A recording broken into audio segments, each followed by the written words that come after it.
नमस्कार मुलांनो, तुमच्या आवडत्या संजय सरांच्या गोष्टींच्या शाळेत तुमचं मनपूर्वक स्वागत. मुलांनो, आज आपण ऐकणार आहोत एक सुंदर प्रेरणादायी गोष्ट. चला तर मग कान देऊन ऐका. आपल्या जीवनाला आकार देणारी गोष्ट.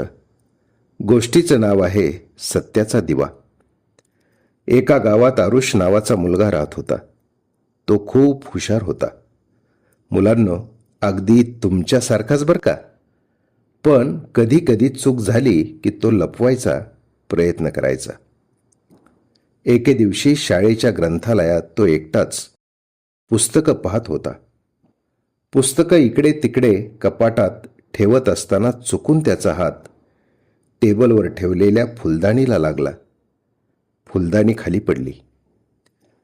ती सुंदर फुलदाणी खाली पडल्यामुळे फुटली. आरुष घाबरला. त्याच्या मनात विचार आला, मला कोणी पाहिलं नाही, मी शांतपणे बाहेर निघून जाईन.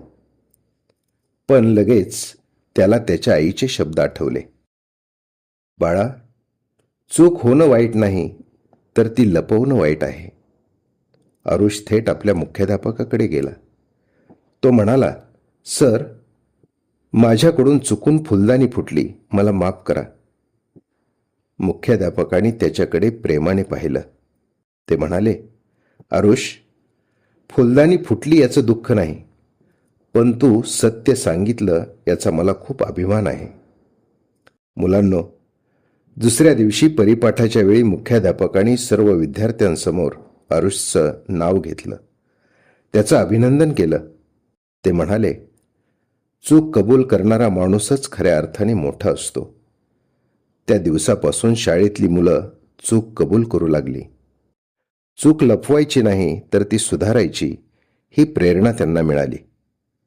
आरुषला त्या दिवशी समजलं, सत्य बोलायला मोठं धाडस लागतं, पण सत्यामुळेच विश्वास मिळतो. मुलांनो, सत्य नेहमी विश्वास निर्माण करतं आणि विश्वास हेच माणसाचं सर्वात मोठं धन आहे. सत्याचा मार्ग कधी कधी खूप कठीण असतो, पण तोच माणसाला सन्मान मिळवून देतो.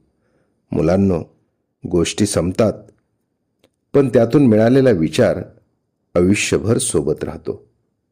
पुन्हा भेटू संजय सरांच्या गोष्टींच्या शाळेत. तोपर्यंत रोज एक गोष्ट, रोज एक नवा विचार आणि रोज एक चांगलं काम. धन्यवाद.